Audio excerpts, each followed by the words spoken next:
Hello again. So today I want to talk to you about garlic. I love garlic. But what I'm going to do is focus specifically on why garlic is beneficial if you are a midlife woman. So while garlic is a food, it's actually been a really important part of herbal medicine for a long time. It's been used for centuries for various ailments. And we know it's also been really well studied, and we know from studies that garlic may support the immune system. There was a really cool controlled trial back in 2012, so quite a while now, that showed that garlic could reduce symptoms and frequency over a 90-day period of colds and flus and things like that, just by taking garlic supplementation every day. We know that garlic is antibacterial, antifungal, anti-inflammatory, antimicrobial, anti-parasitic, antiviral. It's amazing. There's a lot of chemical components in it that make it really good for killing off bugs and reducing inflammation. And many conditions have been studied with regards to garlic and its benefit, including cancer, metabolic disorder like diabetes, bone diseases, cardiovascular disease, and hypertension, and that's because of its anti-inflammatory and antioxidant actions. And some of those studies have actually looked at postmenopausal women as well, which is really good. So there's a number of reasons why garlic is particularly important for midlife women. Number one, when estrogen declines, when we kind of stop cycling and we hit menopause, then the risk of cardiovascular disease increases. And that is because estrogen improves the healthy blood fat ratios. You may have heard of cholesterol in your blood. It increases HDL cholesterol, decreases LDL cholesterol. It also has a role to play in how we break down and absorb carbohydrate for energy, which we call carbohydrate metabolism, and therefore insulin sensitivity. So when estrogen drops, we actually become more at risk of insulin resistance. Estrogen also prevents the formation and the development of blood clots and blockages in our blood vessels, which we call atherosclerotic plaques. It helps to reduce blood pressure by dilating our blood vessels and improving blood flow. And it also supports heart function.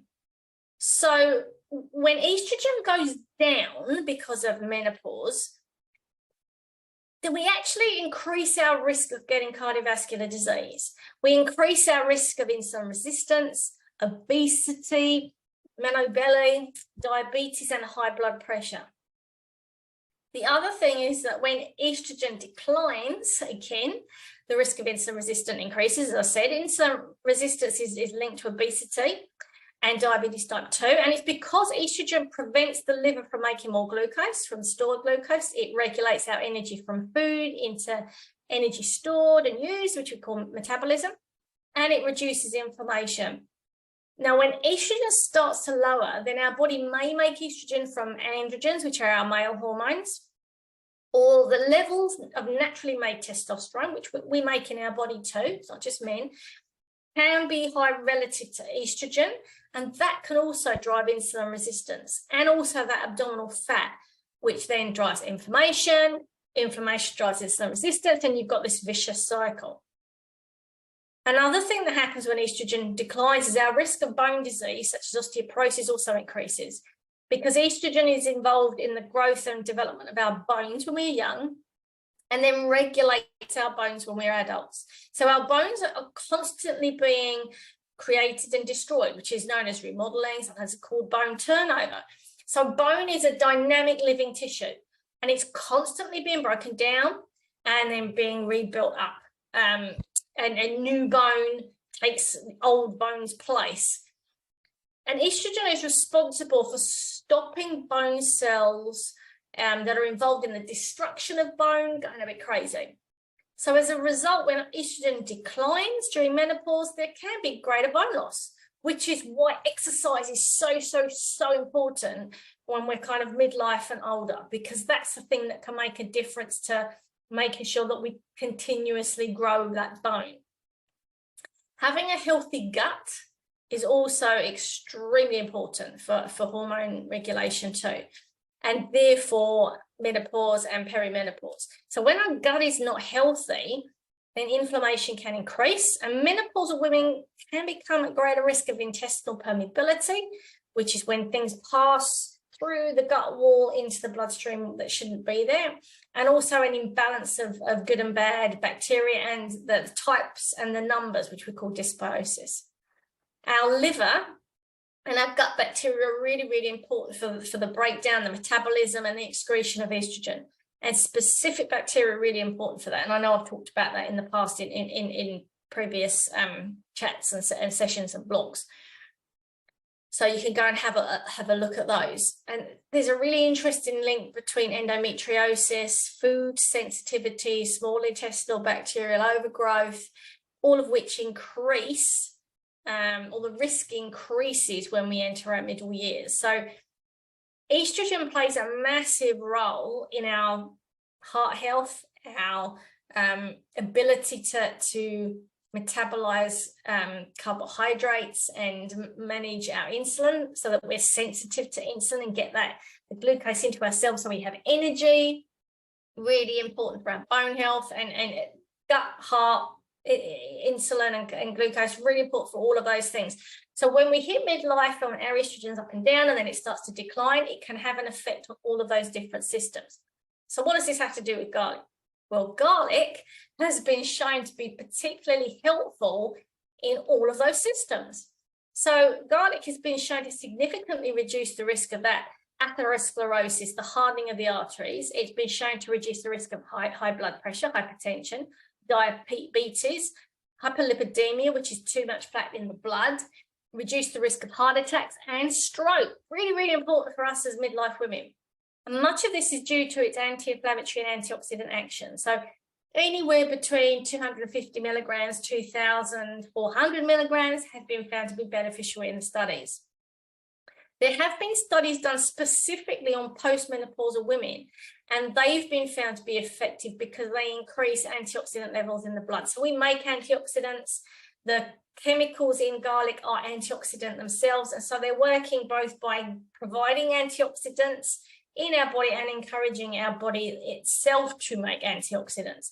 And it was shown to prevent blood vessels hardening or becoming blocked after 12 months of daily supplementation. And in one particular study, the supplementation was around 500 milligrams. So we're talking garlic capsules here. There was another study done on postmenopausal women where garlic supplementation decreased blood fat levels. It decreased something called homocysteine, which is a marker for cardiovascular disease. And the effects were even more impressive for those that added exercise 3 times a week, for aerobic and or resistance exercise 3 times a week alongside taking the garlic supplement. In regards to insulin resistance and weight, same study that I've just talked about that did the exercise and the garlic supplementation, they were taking about 80 milligrams of garlic every day. They also reduced their body mass index, which is when you measure your height, your weight, and you come up with a scale. It's not the best way of working out weight, but it reduced that. They were also shown to reduce their body fat composition and also their weight. And that was only after 12 weeks. Garlic's also been shown to decrease blood glucose concentrations and something called hemoglobin A1C or HbA1c in diabetic patients. So that's basically looking at red blood cells. Red blood cells live for about 3 months. And that test is looking to see how sugary your red blood cells are. The combination of an anti-diabetic drug called metformin,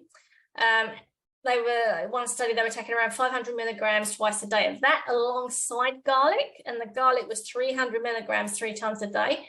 They took that for 24 weeks, and that was even more effective at managing the diabetes than when people just took metformin alone.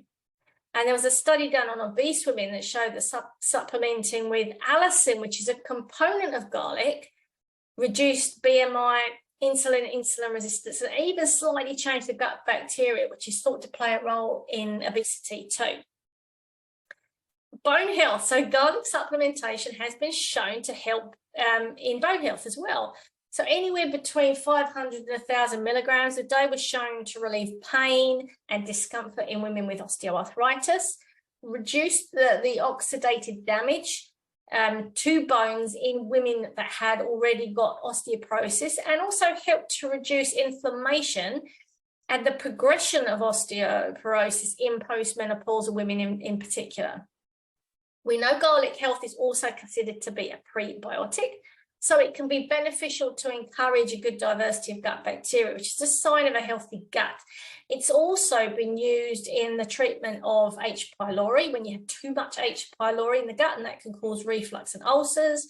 Small intestinal bacterial overgrowth. Allicin in particular is used for SIBO, and there's also been a few studies to show that it may help with digestive cancers too. Now, so as you can see here, it helps with gut, it helps with bone, it helps with heart, it helps with insulin sensitivity. All the things that as postmenopausal women, menopausal women, we see can become real risks to us because of the decline of estrogen. Garlic can really help. So supplementation or food. So supplementation tends to be the thing that's studied. There are quite a few studies where they were using garlic cloves, but the vast majority of studies use supplementation. There was a study done on diabetic patients, and they were given about 3.6 grams of garlic cloves a day for 30 days. And after 30 days, they basically tested their blood to see if the antioxidant markers in their blood had gone up, and it had. There was another study where 100 milligrams of raw crushed garlic taken twice a day for 4 weeks decreased several of the risk factors of metabolic syndrome, which included things like blood pressure, fat levels in the blood, fasting blood glucose, and also specific cholesterol markers, high density lipoproteins. So it certainly, as a garlic clove, it can absolutely help, and that's obviously what we have traditionally. But supplementation is what's usually tested in the studies. Now, for people who are intolerant to FODMAPs, which are fermentable carbohydrates, then eating whole garlic can actually cause bloating and discomfort. It might be that you need to address what's going on in the gut, and that's to find out if that's the reason why you have a problem with gut with those FODMAPs. But if you do find that having whole garlic can really affect you, garlic infused oil is more tolerated, but there's really no studies to show that that's actually medicinally beneficial. It's nice in regards to cooking, but there's no research to show that garlic infused oil will actually make that much of a difference. So supplementation in that case would be more beneficial. A lot of the studies use something called aged garlic extract or allicin. As I said, allicin is a potent component of garlic, which is responsible for its stinky smell and its health benefits. So you can get allicin as a supplement. And allicin is produced from an inactive precursor called allicin. If you have garlic cloves and you crush them or chop them, that's when allicin will turn to allicin. You need to leave it for about 10 minutes before consuming to get the most benefit. If you leave it half an hour, then the allicin will disappear. But in order to get the allicin to turn into allicin, you have to crush or chop that garlic and leave it for a little bit. Another component in garlic that's really important is something called L-cysteine, and cysteine is a really important part of that, and I could talk about cysteine another time. So how much should you take? Well, the research is really huge range, anywhere between half a clove to 3 cloves of garlic a day, anywhere between 80 milligrams up to 2,400 milligrams of garlic, and in the studies of allicin, it's actually 3,000 to 6,000 micrograms of allicin. So I would say just start off slow and just build up until you start to see a difference or feel a difference. Now, it's really important that you understand if you have a bleeding disorder, if you're taking aspirin or warfarin, then please check with your doctor. Don't start taking garlic supplementation or having garlic on a daily basis unless you check, because it can increase your risk of bleeding. But garlic is a really important part of our diet. It's a part of the Mediterranean diet. So if you haven't had it before, as much as you can, get it into your food, make some garlic infused oil. And if you are a midlife woman, if you have a family history of insulin resistance or diabetes or heart problems or bone problems, then it might be worth considering taking garlic as a supplement, just to prevent that risk from actually becoming something that's really hard to reverse once you get it. So if you've got any questions about that, please let me know. I have a really cool recipe for garlic soup. If you really would like that garlic soup recipe, then either PM me or DM me or email me, admin@sarah-brenchley.com, and I will send you that garlic soup recipe. If not, you go to my website and you'll find some freebies on there. I'll put the link for all the different links in here so you can catch up and find that garlic soup recipe as well. So have a fantastic day, and I will see you soon.